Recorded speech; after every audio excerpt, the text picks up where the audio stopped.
बिस्मिल्लाहिर्रहमानिर्रहीम। Dear students, मैं उम्मीद करता हूं कि आप सब खैरियत से होंगे। डियर स्टूडेंट्स, हम class 11 chapter number 11 heat and thermodynamics को लेकर चल रहे हैं। आज के इस वीडियो में हमारा टॉपिक है मोलर स्पेसिफिक हीट।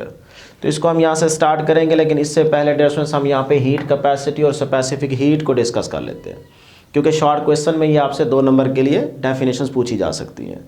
तो हीट कैपेसिटी क्या है, क्लास 9th में भी आप पढ़ चुके हैं। तो अगर मैं इसके फार्मूले की बात करूं तो डियर फ्रेंड्स, इसका मैथमेटिकल रिलेशन था C is equal to Q यहाँ पे हीट है, Q divide by change in temperature. याद रखिएगा, हीट कैपेसिटी को कैपिटल C से डिनोट करते हैं। यहाँ पे Q हीट है और डेल्टा T क्या है, चेंज इन टेम्परेचर। क्या मतलब है इस फार्मूले का, देखें सिंपल मतलब है कि अगर किसी भी अमाउंट ऑफ सब्सटेंस पे आप हीट अप्लाई करें तो वहाँ का टेम्परेचर अगर 1 केल्विन तक इंक्रीज कर जाए तो इस हीट को आप नाम देते हैं हीट कैपेसिटी का। अब देखें, इसको थोड़ा सा डायग्राम में समझिएगा। किसी भी अमाउंट ऑफ सब्सटेंस जितना मर्जी हो, 1 kg, 2 kg, 3 kg, 5 kg, 10 kg, कुछ भी हो सकता है। इसके लिए ज़रूरी नहीं है कि इतना हो, ठीक है। तो हम लेट करते हैं कि ये हमारे पास 5 kg अमाउंट ऑफ सब्सटेंस है, ठीक है। जब आप इस पे हीट अप्लाई करेंगे, जब आप इस पे क्या करेंगे, हीट अप्लाई करेंगे, तो यहाँ का अगर टेम्परेचर, याद रखिएगा टेम्परेचर 1 केल्विन तक इंक्रीज कर जाए तो फिर इस हीट को आप नाम देंगे हीट कैपेसिटी का। क्लियर है जी। तो अब डियर स्टूडेंट्स, यहीं से इसका यूनिट निकाल लेते हैं। ये भी आपने याद रखना है, MCQ में अगर पूछा जाए तो फिर आपको पता हो। तो इसका यूनिट क्या होगा, देखें हीट है तो हीट का यूनिट होता है जाउल, टेम्परेचर है तो पर केल्विन आ जाएगा, ठीक है जी। तो ये आपके पास है हीट कैपेसिटी का यूनिट रहेगा। अब इसमें बात क्या याद रखनी है कि अमाउंट ऑफ सब्सटेंस कोई फिक्स नहीं है, 5 ले सकते हैं, 10 ले सकते हैं, 20 ले सकते हैं, जितना मर्जी ले ले, ठीक है। अब बात करते हैं स्पेसिफिक हीट की। स्पेसिफिक कुछ खास होने वाला है। तो इसमें डियर स्टूडेंट्स याद रखिएगा, the amount of heat required to raise the temperature of 1 kg of substance, यानी कि अब अमाउंट ऑफ सब्सटेंस 1 kg हो, वहाँ पे जब आप हीट अप्लाई करेंगे तो फिर वहाँ का अगर 1 केल्विन टेम्परेचर इंक्रीज कर जाता है तो फिर उस अमाउंट ऑफ हीट को आप नाम देंगे स्पेसिफिक हीट का। डायग्राम से समझते हैं, आसान मतलब देखें। अब अमाउंट ऑफ सब्सटेंस कितना है, 1 kg। अब ये ज़रूरी है, वहाँ पे ऐसा नहीं था, यहाँ ज़रूरी है कि ये करें जी, हमारे पास अमाउंट ऑफ सब्सटेंस अगर 1 kg हो तो इस पे जब आप हीट अप्लाई करेंगे, इस पे जब आप क्या करेंगे, हीट अप्लाई करेंगे, तो फिर अगर यहाँ का टेम्परेचर 1 केल्विन तक इंक्रीज करता है, 1 केल्विन तक इंक्रीज करता है, बढ़ता है, तो फिर इस अमाउंट ऑफ हीट को आप नाम देंगे स्पेसिफिक हीट का। Clear definition. खास बात क्या है इसमें, 1 kg amount of substance 1 kg का टेम्परेचर 1 केल्विन तक अगर इंक्रीज करता है तो फिर जो आपने हीट अप्लाई कर रखी है अमाउंट ऑफ हीट को नाम देंगे स्पेसिफिक हीट का। डेफिनेशन क्लियर है ना जी। अब मैथमेटिकल फार्मूला देखते हैं। तो डिस्टेंस इसका मैथमेटिकल फार्मूला है जी, C is equal to Q divide by M into delta T। याद रखिएगा ये C स्मॉल है तो स्पेसिफिक हीट को स्मॉल c से डिनोट करते हैं, ये बात भूलनी नहीं है, सही है। तो अगर यहाँ से यूनिट की बात करें तो वो भी आपने याद रखना है। हीट है तो जाउल, मैस है तो kg, तो पर kg आ जाएगा, और टेम्परेचर है तो पर केल्विन आ जाएगा, ये इसका यूनिट होगा, ठीक है जी। तो स्पेसिफिक हीट की डेफिनेशन भी क्लियर और हीट कैपेसिटी की भी। अब देखें मोलर स्पेसिफिक हीट, आपको आराम से समझ आ जाएगी। मोलर स्पेसिफिक हीट क्या है, the amount of heat required to raise the temperature of 1 mole. सिर्फ एक वर्ड आपने चेंज करना है, जहां 1 kg है ना, यहां अब 1 मोल लिखें। अब ये और ख़ास बात बन गई है। देखें फ़र्क क्या है मोल में और kg में, इसके लिए तो आपको अलग वीडियो हमने बना रखी है, वहाँ पे आपको बिल्कुल क्लियर हो जाएगा। चैप्टर नंबर 1 में भी आपको ये शॉर्ट क्वेश्चन हमने पढ़ाया हुआ है, टॉपिक में बताया हुआ है, बड़ी डिटेल में डिस्कशन की हुई है इस पर। लेकिन यहाँ आपका टाइम वेस्ट नहीं करेंगे, सिर्फ इतना बताएंगे कि देखें यहाँ मोलर स्पेसिफिक हीट में 1 मोल इसीलिए ज़रूरी है कि 1 kg में तो डिफरेंट पार्टिकल्स होंगे ना, और इन थर्मोडायनामिक्स हम डिफरेंट पार्टिकल्स को स्टडी नहीं करते, बल्कि सेम पार्टिकल को स्टडी करते हैं कि जितना आपने अमाउंट ऑफ सब्सटेंस लेना है उसमें पार्टिकल सेम हो, सही है। तो फिर यहाँ पे 1 kg में डिफरेंट पार्टिकल्स हैं, जबकि 1 मोल में ऐसा नहीं होता। 1 मोल में जितने पार्टिकल्स होंगे, 1 मोल के जो पार्टिकल्स होंगे वो सेम होंगे, उन सारों की वैल्यू भी एक ही होगी जो कि एवोगैड्रोस नंबर की इक्वल होती है। तो ये फिर ख़ास बात बन गई ना। तो अब हमने 1 kg की जगह अगर 1 मोल यूज़ किया ना, और फिर हमने बात की कि अगर अमाउंट ऑफ सब्सटेंस 1 मोल है तो वहाँ पे जो आप हीट अप्लाई करेंगे, फिर वहाँ का अगर टेम्परेचर 1 केल्विन तक इंक्रीज कर जाए तो फिर उस हीट को आप नाम देंगे मोलर स्पेसिफिक हीट का। इसके लिए अब शर्त क्या है, 1 मोल। अमाउंट ऑफ सब्सटेंस क्या है, 1 मोल। 1 मोल में जो पार्टिकल्स होंगे वो 6.022 मल्टीप्लाई 10⁻23 पार्टिकल्स पर मोल होंगे। ये इस बात का मतलब है। क्लियर है ना जी। तो फिर यहाँ पे 1 kg, यहाँ पे क्या ख़ास बात आ गई है, 1 मोल की। अब इसका मैथमेटिकल फार्मूला देख लें। मैथमेटिकल फार्मूला इसका डेफिनेशन वही होगा इसी तरह, लेकिन यहाँ m की जगह क्या आ जाएगा, n आ जाएगा। तो इसको भी स्मॉल c से डिनोट करते हैं, q divided by n into delta T. n यहाँ पे नंबर ऑफ गैस मॉलिक्यूल की बात हो रही है। तो यहाँ से अगर आप, तो मैंने डायरेक्ट लिख दिया, चले आ गया बस, ठीक है। नहीं तो फिर आपने ये वाला फार्मूला क्लास 9th में पढ़ा था, q is equal to n into C into delta T. तो यहाँ से c निकालें, q अपनी जगह पे रहेगा, n और डेल्टा टी इधर आके डिवाइड हो जाएंगे। तो ये आपके पास फार्मूला आ जाएगा जी मोलर स्पेसिफिक हीट का। यहाँ से यूनिट की बात कर लें तो q का क्या है जी यूनिट, जाउल। तो ये आ जाएगा जाउल, और n है हमारे पास मोल, तो ये आ जाएगा जी पर मोल। ई नहीं लगाना, यूनिट में ई नहीं लगता।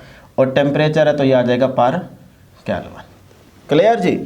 अब एवोगैड्रोस नंबर की बात कर रहे हैं तो फिर उसकी जो वैल्यू होती है वो भी याद रखिएगा, वो है 6.022 मल्टीप्लाई 10⁻23 पार्टिकल्स पर मोल।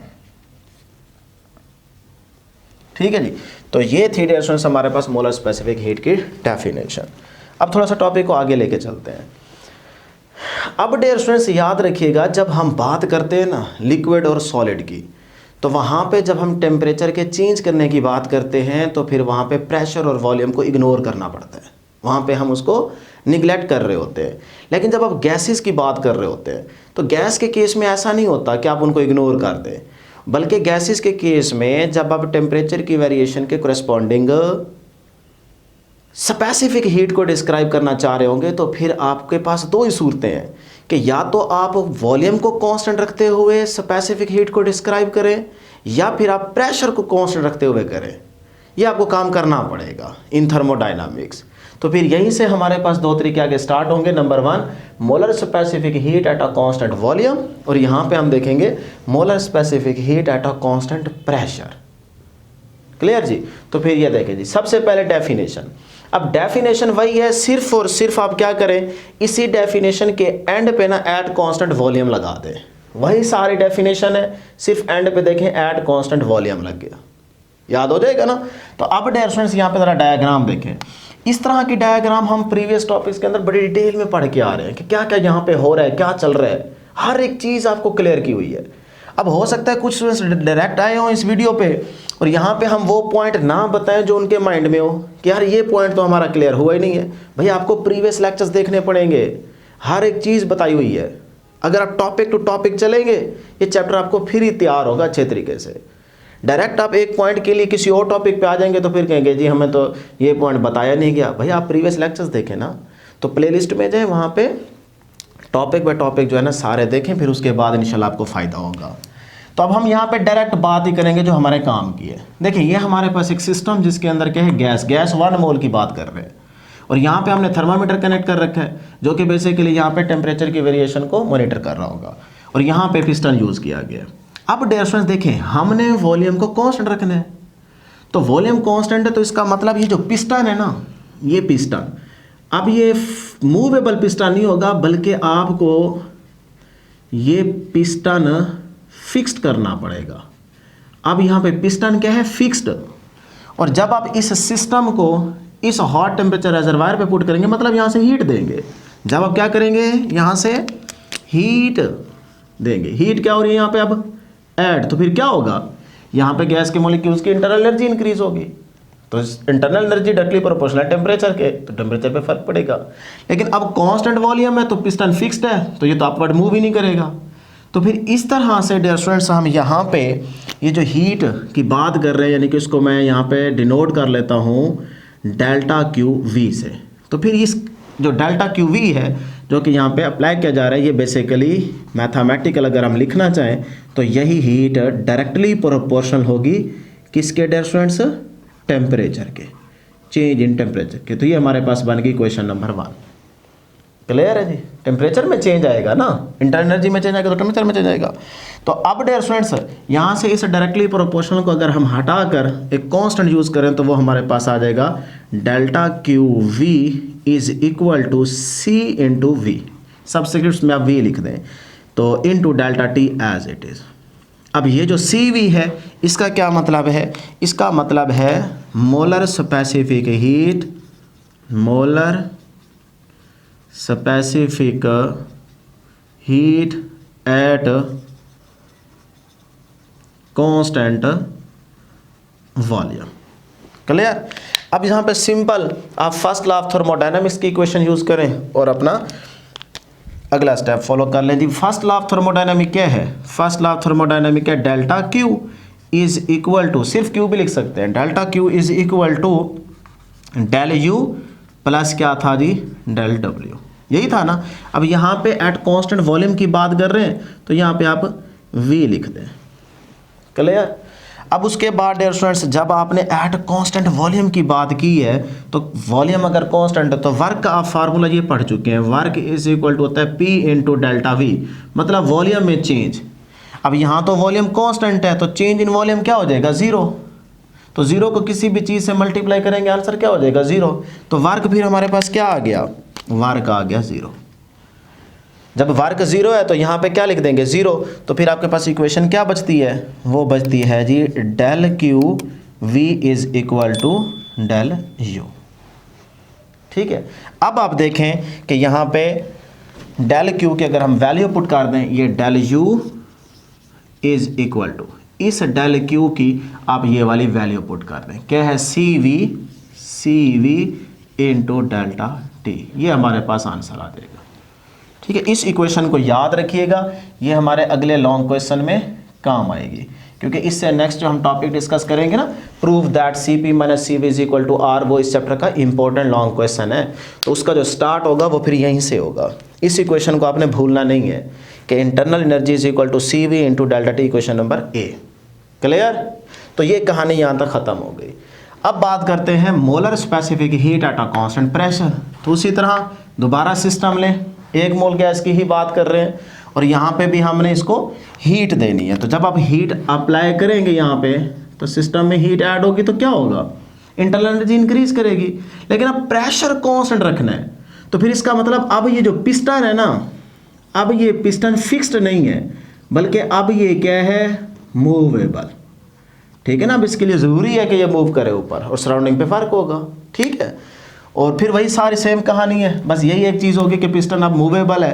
डेफिनेशन में आप क्या करेंगे, सिर्फ और सिर्फ एंड पे लगा देंगे एट कांस्टेंट प्रेशर।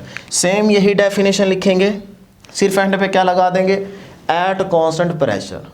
क्लियर है। मैं थोड़ा चाह रहा हूँ कि स्पीड इसलिए पकड़ रहा हूँ कि टाइम जो है ना वो कम लगे और आपको फ़ायदा ज़्यादा हो, तो बार बार वही बातें रिपीट ना हो ना। तो अब इसका मैथमेटिकल फार्मूला, तो आपने जो हीट ऐड की वो है जी डेल्टा क्यू इंटू पी। तो इसी को लिखते हैं फिर delta Q P directly proportional to change in temperature, यही होगा ना। तो अब डियर स्टूडेंट्स यहाँ से इस प्रोपोर्शनलिटी को हटाकर हमें कांस्टेंट यूज़ करेंगे और वो कांस्टेंट क्या होगा जी, delta Q P is equal to C P होगा, सी पी। ठीक है ना। सी पी और इक्वालिटी का साइन यहाँ पे यूज़ करेंगे इस प्रोपोर्शनलिटी को हटाकर और delta T as it is आ जाएगा।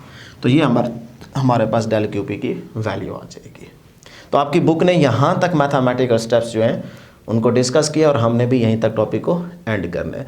नेक्स्ट जो हमारे पास टॉपिक होगा ना डियर स्टूडेंट्स, इसको नाम दे दें इक्वेशन नंबर बी का, इसको नाम दे दें इक्वेशन बी का। तो ये जो इक्वेशन ए और इक्वेशन बी है, ये जो हम नेक्स्ट टॉपिक पढ़ेंगे C P minus C V is equal to R, इसका प्रूव करेंगे। तो इन दो इक्वेशंस को यूज़ करते हुए हम 1-2 मिनट में प्रूव कर लेंगे। तो ये दो इक्वेशंस बड़ी इंपॉर्टेंट, इनको आपने नहीं बोलना। क्लियर जी। तो ये था डियर स्टूडेंट्स हमारे पास आज का टॉपिक। इसका स्क्रीनशॉट लेना चाहें तो स्क्रीनशॉट ले लें। इंशाल्लाह नेक्स्ट वीडियो में जल्द मुलाकात होगी। दुआओं में हमें ज़रूर याद रखिए और अपने इस चैनल का भी ख्याल रखिएगा। अल्लाह हाफिज़।